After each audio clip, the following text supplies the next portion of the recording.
So, theologically speaking,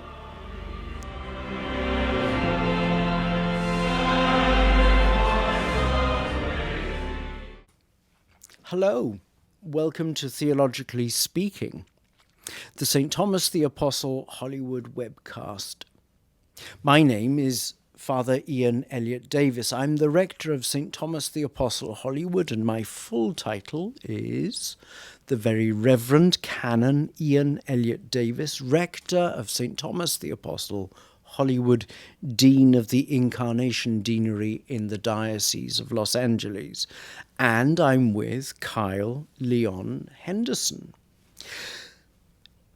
Together, we're going to start a conversation about theology, what it means on a general scale, and what it means in the Episcopal Church, what it means to the Episcopal Church, and what it means to be an Anglo-Catholic in the Episcopal Church. St. Thomas, this church, is Anglo-Catholic by tradition. But first, let's get into exactly who we are. My vital statistics are 34, 28, 34. No. Hello. Hello. How are you? I'm okay. I'm excited to be here. I'm very this pleased has been to something we've been start. thinking about for a long time. Yeah.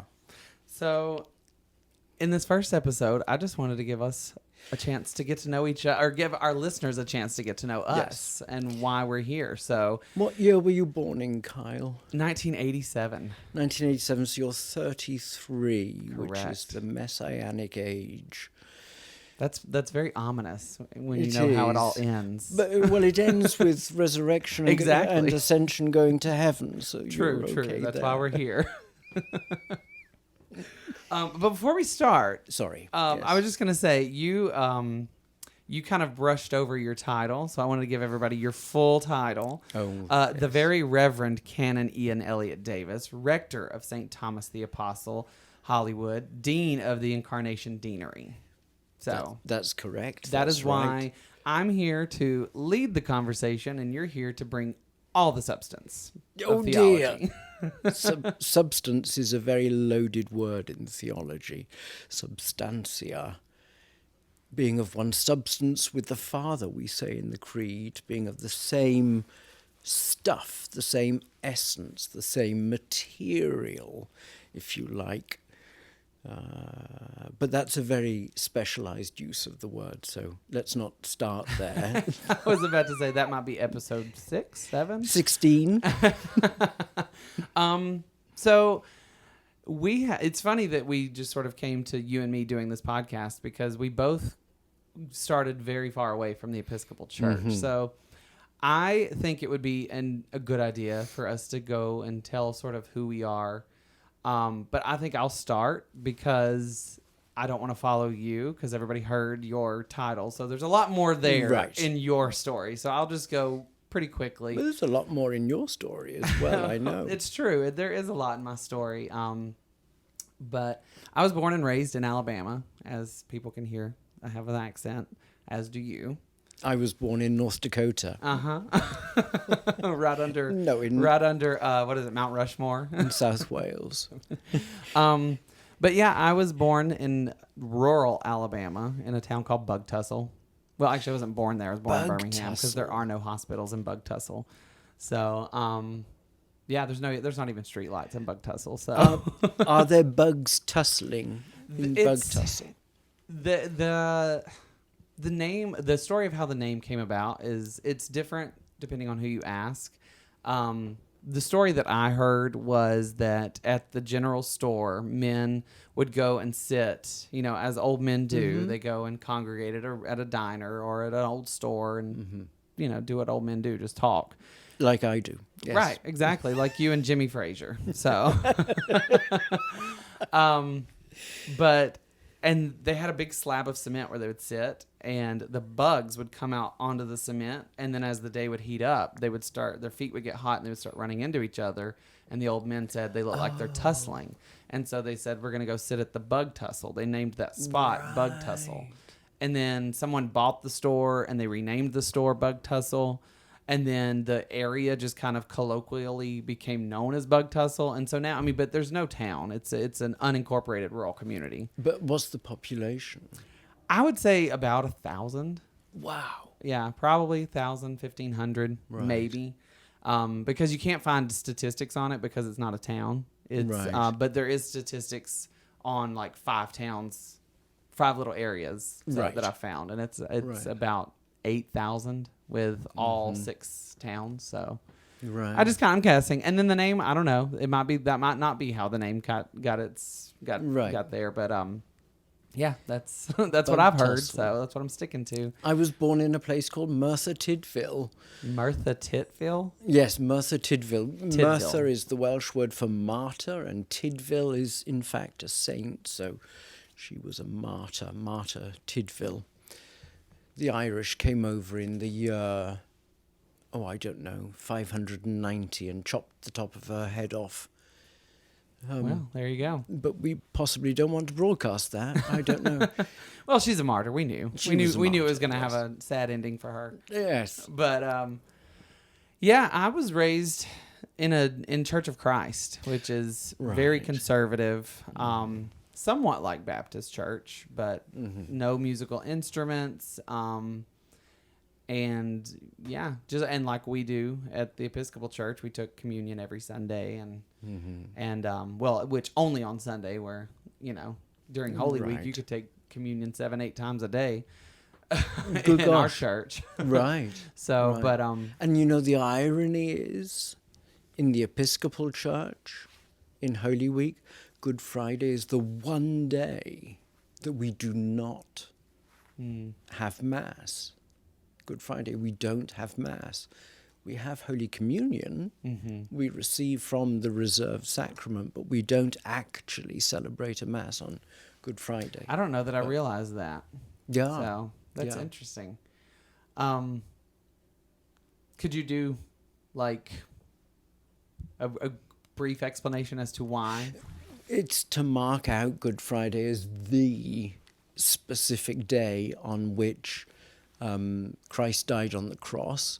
And of course, the actual Last Supper didn't take place on Good Friday. It took place on Maundy Thursday, on the evening before Good Friday.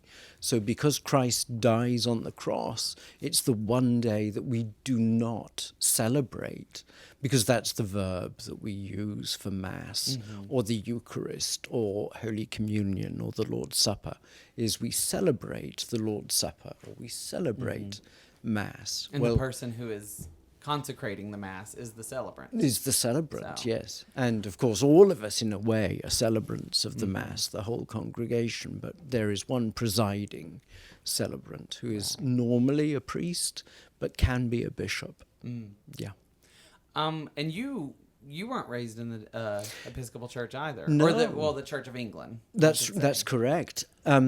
I was actually raised as a nonconformist, as we're called in Britain, which means that we are descended from the original kind of Puritans, those first guys who at the Reformation were on the more radical end, further over than the Lutherans. Oh, really? From the Roman Catholic Church. Do you know enough about what we call in America non-denominational to make the assessment of, is it sort of like non-denominational here? I know a little bit about non-denominational, and from what I understand, non-denominational would claim to have no real prior history. It's a rediscovery, Right. if you like, of the New Testament, of the gospel tradition as they would probably articulate it, which is not the way I would articulate it. Yeah. But non-denominational would be a house church, maybe very free form, no hymn books, no formal liturgy. Where I come from, they have a lot of like rock band almost. Oh, really? Led, Right. Yeah, like drums and A praise guitars band. and a praise band, exactly. Right. Yeah. That's kind of what my experience of non-denominational would be. Right. And so pretty Right. much along the same vein. But so what took you from that all the way here to the Episcopal Church? Well, I'd been in a America? Baptist. I'd actually got involved with the Baptist Church when I was a teenager because they had the best youth club. There were literally 400-500 young people in the youth club that met every Friday night and every Sunday night. And it was a very interesting experience because it was about speakers. It wasn't about playing darts or billiards or anything like that, or table tennis. It was very much about having a religious speaker who came and would talk to us about any subject that they wanted to. It was very strict. It was very conservative in every way, conservative politically, in terms of churchmanship, in terms of social engagement. It was extremely conservative.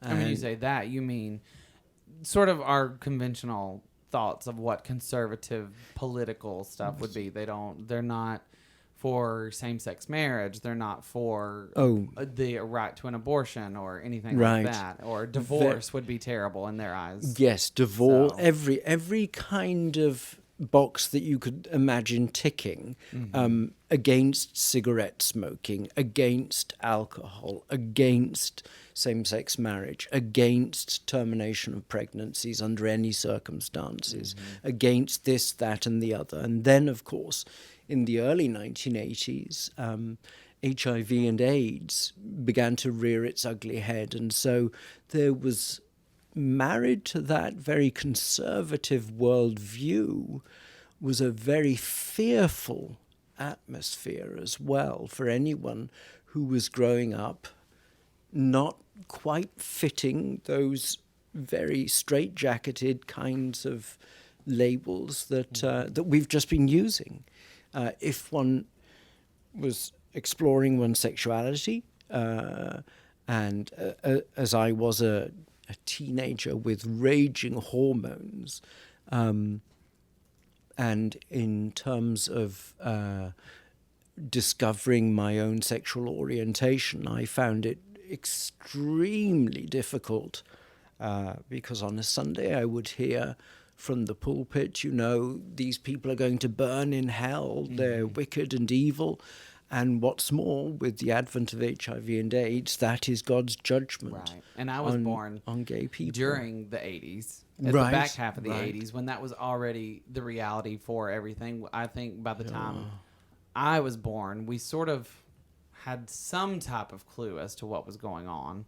Not a full understanding like we have today in the 21st century, but yeah, it was already solidified. That was a gay disease. That it was these people are going to hell, and that's what I was taught. So we had probably pretty similar messages given to us. It's frightening to do that. Yeah, I mean when you grow up you grow up and you know who you are, and the religion that you subscribe to tells you, well, that's wrong. That's hard, and that seems to be what you had messages sent to you in that way. Very much, and all through my teenage years through high school, I was fortunate enough to have some very, very good teachers who very gently coaxed questions and got me asking questions about various topics and subjects and areas of inquiry. And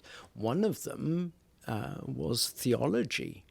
And so I had a remarkable classics teacher who is very eminent in his field, got a triple-starred first in classics at Oxford, which is kind of unheard of. It's like having a summa, but in all three of the major areas that he was studying, Greek and Latin and oh my goodness, Greek and Roman history.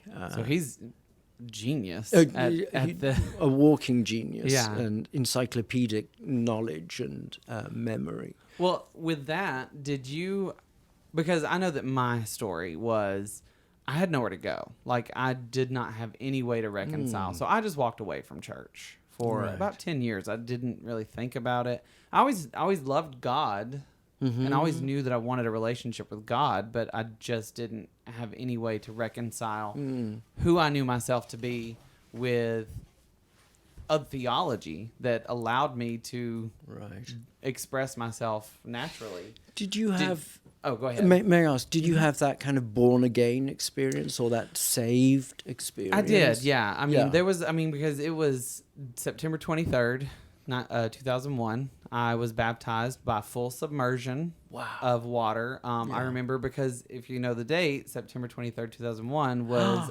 12 days after 9/11. So, and that scared me. I mean, and I don't think I gave my life to Christ out of fear of just the world around me. I think it really let me know, like, oh, I need to give my life to Christ. I need to make that commitment that I have been taught that I need to make right now. And even in every denomination or church, you have to give your life to Christ and be devoted in that way. So that's what I did. But yeah, that was the moment. It wasn't a constant in walking with Christ. That was the moment that my walk started as a Christian, because that's what I was taught, that to be a Christian, you have to be baptized by full submersion and give your life to Christ. So that was a very prominent moment for me. And they say there's no such thing as coincidence. I believe that too. Perfectly true, because at that very time, September 2001, I was applying for the post of rector of St. Thomas the Apostle, Hollywood. Oh my gosh, And I was interviewed in October 2001.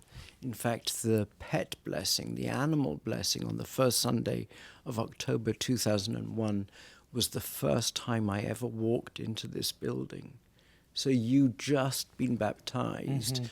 9/11 had just happened, and I was on the first flight out of London to JFK when they opened up the airspace. Yeah, you probably won one of the first flights after 9/11. Yeah. So that's I never know that. No, I knew that was around the time, because I think 2002 was when you started. I started in February. But the discernment process of getting you here had to have started earlier. So our stories coincide. So you were a wee little I kid. was 14. But yeah, that's how I started. How did you, like, what started you toward, because I guess you started with the Church of England, right? Well, actually, I started with the church in Wales, because I'm a Welshman. I'm not English. Right. Okay. So yeah, is there a difference? Yes, there is. The Episcopal Church in the United States is like the Anglican Church of Canada, or the Anglican Church of South Africa, or the Episcopal Church in Scotland. Episcopal and Anglican are virtually interchangeable. It's just in a couple of places we're known as... It's the Anglican Communion. Right, exactly. Yeah. We're all members of the Anglican Communion, which means that we all look to Canterbury, the Archbishop of Canterbury, as a spiritual leader, not as the head of the church, but as a spiritual leader. And so I was in the University of Wales as an undergraduate in 1982, and I started reading theology as an undergraduate. And in those days, there was a young chaplain called Barry Morgan. He was the university chaplain where I was, an undergraduate, and he was running classes, and I was very interested, so I started going to the classes, and they were confirmation classes, and I ended up being confirmed as an Anglican in the church in Wales. There are 4 ancient dioceses in the church in Wales. And when I say ancient, I mean literally. They date back to the 4th, 5th century. So they're very, very ancient. Because indeed. 2026, I think, will be our 250th year of America, so we don't have ancient history.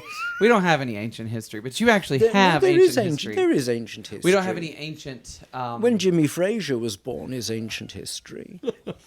That's kind of Neolithic or something like that. One more reference to Jimmy Fraser, we're going to have to get him on the show. You've gone bright red.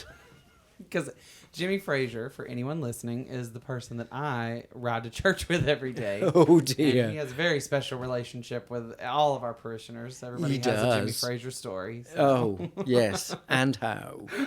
But, Yes. and see, and that's the thing. The reason I keep referencing the Church of England is because when I was confirmed in the Episcopal Church in 2017. Right. And it was very right to, which we'll get into later in this podcast, series, but it was very right to, meaning it was a little more modern, a little more contemporary language.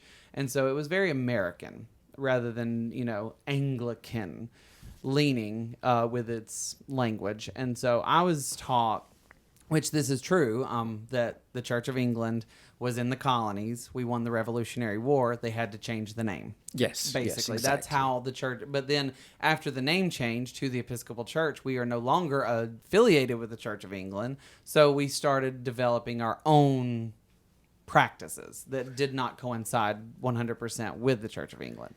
So that's why I kept using the Church of England when referencing you. Oh, I see. Whereas right, that's not right. incredibly accurate because you were in the church of in Wales. Church in Wales. Church in Wales. Because the church in Wales is not the state church, whereas the Church of England is the state church. And the Queen is the head of. The Queen is the supreme governor. She's...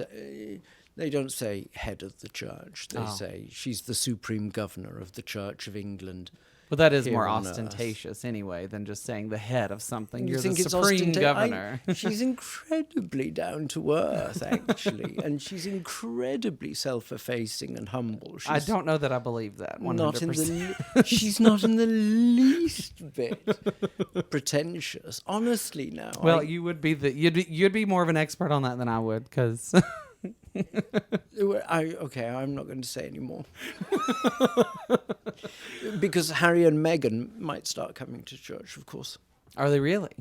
Well, they're living in Malibu. They're here. Yeah, they're here. Yeah. So how do we get that campaign going? Jimmy Frazier. Okay, there we are. He's got to come on the podcast. He has homework. So you had this mentor. Right, yes. And how did it come about from that moment with him to you? Right. So this classics teacher spotted me as a little 11. I was just 11 years of age, and he could see that the little cogs in my mind were turning over whenever he asked searching questions in class. So in fact, he started giving me lessons in Greek, believe it or not, and we started studying the fourth gospel in Greek, St. John's Gospel. And I've got the textbooks here somewhere, tucked away.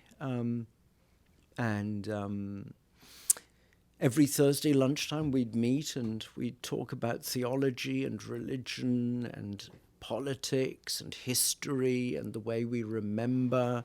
And that's how it blossomed. Mm-hmm. And I remember him saying to me, and he knew that I was in a very strict Baptist church. I remember him saying to me, you have a very narrow understanding of what we're talking about.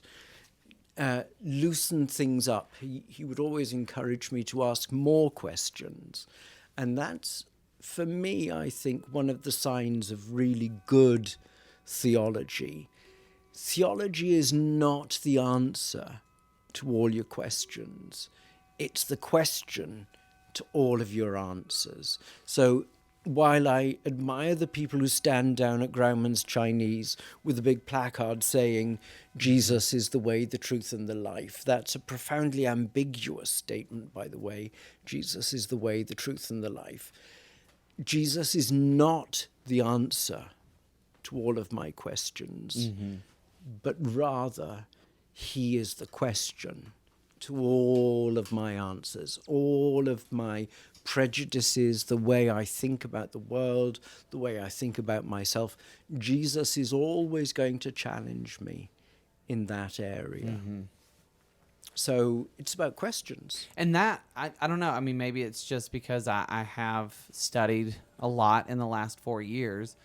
and everything. But just that statement gives me such comfort in so many ways. Yes. Being an Episcopalian. So. Well, because we are a church, we are a fellowship. We do not check our brains at the door. Yeah. We bring everything that we have, everything that we are, all that we know, and we don't separate science off from religion. That's really what intrigued me on the onset about the Episcopal Church. I had a friend who I lived with in college. She was Episcopalian, and I'd go to church with her sometimes. And just, I had seen that you get to bring all of your intellect and all of your soul and spirit with you to the Episcopal Church, and I loved it. And but I never questions and doubts. Yeah, and and certainties. And we've been taught in this church that doubt is good. Doubt leads you to question, and question leads you to the answers. Or more questions. Or which is, you find it is always more questions than answers, but that's the nature of spirituality. But I didn't go to the church until I'd made a friend who was he was in the church, and then he sought ordination. He went to the Theological Seminary in New York, and convoluted story. I'd had an opportunity to sublet his apartment for a summer at the General Seminary, and so I kind of the Episcopal Church kept coming back, just knocking on the the peripheral haunt doors. you forever, right? Well, then he got a job a few years later in New York, and I just went to go hear him preach, and I never left the church. Wow. Most Sundays I'd been in church ever since then. So, gosh, they had announced that we're having a formation program, our catechumen. It starts in October, and it was like very soon, like within a couple of weeks, and I just started going pretty recently, and I was like, I think this is where I want to be. So I quickly got into the formation program at that church, and then Easter 2017 I was confirmed. So wow. And then my partner and I decided to move here, and I had a short list of churches I'd Googled, and this was on it. St. Thomas the Apostle Hollywood, and I came to visit, and again, Jimmy Frazier and Byron Adams, they were two of the first people I talked to, and then Jeffrey Clark, who is now Jeffrey Clark Tosca, and Ed Tosca sat across the aisle from me and Byron that first Sunday, and it was like coming home to family. And 2 years later, I'm on the vestry. So I'm a vestry member. Yeah. So that's sort of my story. Let's hear how you sort of got the notion to become ordained, and then all that. Right. Well, if you ask my parents, they'll tell you that from the very youngest age, and I mean literally, I was 3 or 4 years of age, we'd go to church, and I would always say, I want to do that. That's what I want to do. You wanted to be the Liza Minnelli in the church. Up at the front, doing all the motions. I wanted the big costume. I wanted the full Walter Mercado, the full 9 yards, the whole thing. And if everybody could only see your Walter Mercado den now. My Walter Mercado home with silks hanging. Silks and gilded bronze. And 17th century prints and things like that. No, it was actually it was just very, very natural. It just felt absolutely right. I could see what was going on in church, and we went, because my father served in the Royal Air Force, we lived on lots and lots of different Air Force bases. So we were kind of non-denominational for a long time. We'd go to any church that was nearby, regardless of their denomination or their allegiance. So sometimes it was a Presbyterian church, sometimes it might be a Methodist church, occasionally it was an Anglican church, but not very often. But then I settled in the Baptist church when I was a teenager. Then as an undergraduate, as I say, at university, reading theology. Because in Britain, most state universities teach theology. We do have seminaries, but there's not this kind of dual kind of league as there is in the United States. All or virtually all theology is taught in virtually all state universities and private universities. Whereas here with the Episcopal Church, I think 5 or 6 seminaries are really the main spaces for about that. 10. Oh, but, okay. But there are all kinds of courses, and now, of course, with COVID-19, there are distance learning courses springing up all over the place where people can do master's degrees in divinity or ministerial studies or pastoral studies or doctor of ministry, that kind of thing. So how old were you when you entered into seminary? Well, I guess you say you didn't enter into seminary. No, I went to university, first of all, to read theology as an undergraduate at the age of 17. Okay. So I went to university at 17 and I graduated. I got my first degree at the age of 21 in 1984 or 85. And then I took 1 year out and I worked for social services with people with learning difficulties and physical disabilities, and did 1 year. And then I went to Cambridge to do postgraduate theology and seminary. And I did that for a couple of years. And that's when I got to know somebody by the name of Rowan Williams, who went on. He was at that time the Lady Margaret Professor of Divinity in the University of Oxford. And of course, those of us who are from Cambridge never say Oxford. We always call it the other place. And they're just as snobbish about Cambridge as we are about Oxford. They won't say Cambridge. They say the other university. Which resonates with me because I've lived in both New York City and Los Angeles. Right. So there's the rivalry. I'm from Alabama. Explain to me the rivalry between LA and New York City, because to me, New York City is cold in the winter, bloody boiling in the summer, and look at this weather here. This is gorgeous here in California. Absolutely. Who would want to live in New York? I think New York takes itself a little seriously, rightfully so. You know, they've got Broadway, the United Nations. It's the biggest city in the country. So sure, I mean, and LA is a little laid back. I think people are jealous of LA a little bit sometimes. Very, because we're all laid back, and my partner Ethan and I moved here. We never look back. We like a lot of relaxing lifestyle. That's my personal hot take. That's not Don't act like that's, the authority on it, because that's just me. But yeah. A very good friend of mine said to me, you land at the airport in LA and what's the first thing you see? And he says that it's what typifies Southern California. You see in massive great letters, lax. And just everything is lax. That's true. Nothing is formal. Nothing is kind of cut and dried. Everything is. And I think lax. I've said this too, and some people can agree or disagree with me. I felt that New York put everything in your face at all times. Like I worked at Times Square, so Hamilton came out. Everybody said Hamilton's the show to see. So because everybody said it, that was the show to see. Or this is the hottest new musician, or what. It was just always right there. You didn't have to search it. You didn't have to look for it. You go outside, look around, and here's what you're going to like because they told you so. Whereas in LA, we have the, Philharmonic. We have religion. We have art. But you have to go for it. You have to go to it. You've got to search it out. You have the space here to really resonate on what it is that you love. Right. Because there's art here. Everybody says, LA has no culture. It has culture. You're just going to have to get off your tush and go find it and go do it and go be a part of it. It's not going to be everywhere at all times and what others told you to like. So that's my...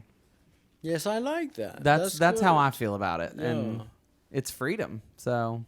Yes. And there is diversity here. And a diversity I don't know that many other places can match, really. But what is interesting is that I feel like the community as a whole, and when I say community, I mean everybody living there, New York had a lot more respect for religion than for Christianity than they do here in LA. Right. I think. Oh, for the Christian religion. Right. I think so. That's my experience. Well, there's an But- immense Hispanic population here in California, of course, where this does sound a bit sort of prejudicial, but I don't mean it in a prejudiced way, but a great many people of the Latino community are either evangelical Christians or Roman Catholics, and we fall slap bang in the middle in between Right. the two extremes as Episcopalians. So we've had the former Bishop of Mexico City was a bishop in this diocese Oh, really? in Los Angeles, Sergio Carranza. Oh, wow. Yes, he was an So- assistant bishop here. What was your first job in the church? My very, very first job in the church was as a curate, and we don't have many curates in the Episcopal Church. What does curate mean? Curate's like a trainee priest, somebody who's just been ordained, still wearing their what do you have on cars when somebody's a learner? Do you have red L's or No, we don't have anything like that. you don't? I think you oh, just, we do in Britain. You see how they drive and get out of their way. Oh, and they don't have like a marker on the top of the car. Some cars or do anything. have student driver that says I've Student seen driver, that, yes. Yeah. Well, So. it's like student driver being a curate. And I was a curate of a parish in a place called Port Talbot, which is where Anthony Hopkins is from, and Richard Burton. And so I knew Richard Burton's family. Oh, in really? fact, his brother, Verdon, was a very good friend of mine. He's dead now, Verdon Did you ever Jenkins. meet Liz? I never met Elizabeth Taylor, ever. But the family love Elizabeth Taylor. They love her. Well, loved her so much they married her twice, huh? Right. It was at least twice, wasn't it? I assume. Burton and I'd have Taylor to married study up. at least twice. It may have been a few more times than that. I don't At know. least a few more liaisons. Oh, definitely. But Puerto Vallarta, they put that on the map. Were you a rector? Is this the first church you were a rector of? This is the first parish that I have been the parish priest or the rector. The rector. Rector is simply the Latin word that means, believe it or not, ruler. It's fitting. We have almost dictatorial powers, I suppose. Though we're benign dictators, Right, exactly. I have to say.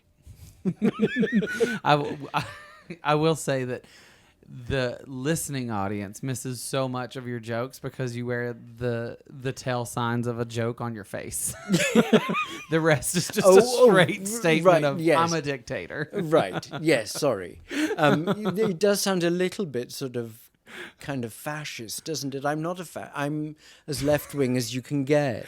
I'm going to ask you another question so you can stop digging on that one.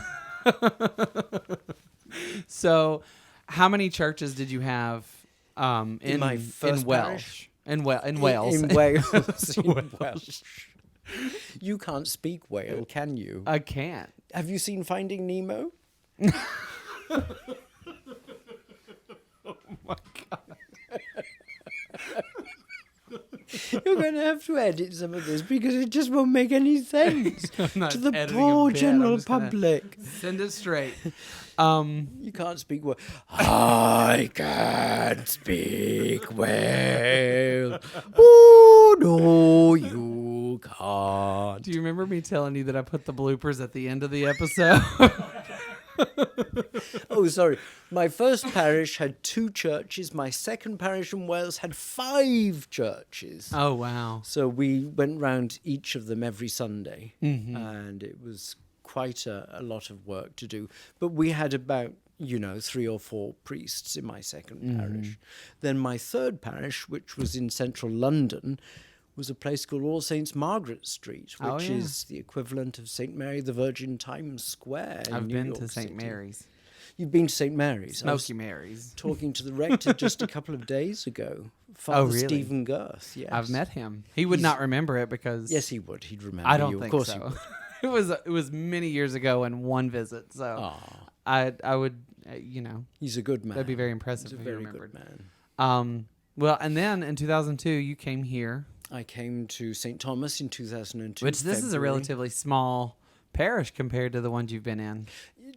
most American parishes only have one church, Mm-hmm. which is very interesting because in Britain, I have friends who are rectors or vicars in Britain, and they've got 7 or 8 churches in Really? their parish. And because there are so few clergy to go Trinity around. Wall Street in New York has several campuses. Wow. So Yes. they have a retreat center in Connecticut, but But they are the wealthiest church that's in the I world. was going to say there's money. There's money in that Because so. they own most of Wall Street. Right. Yes. And So. rent out all of And they the- own, I think it's St. Paul's, the church right across Right, from Times Square, that's right. from World Trade Center. Yes, that's So, right. Yeah.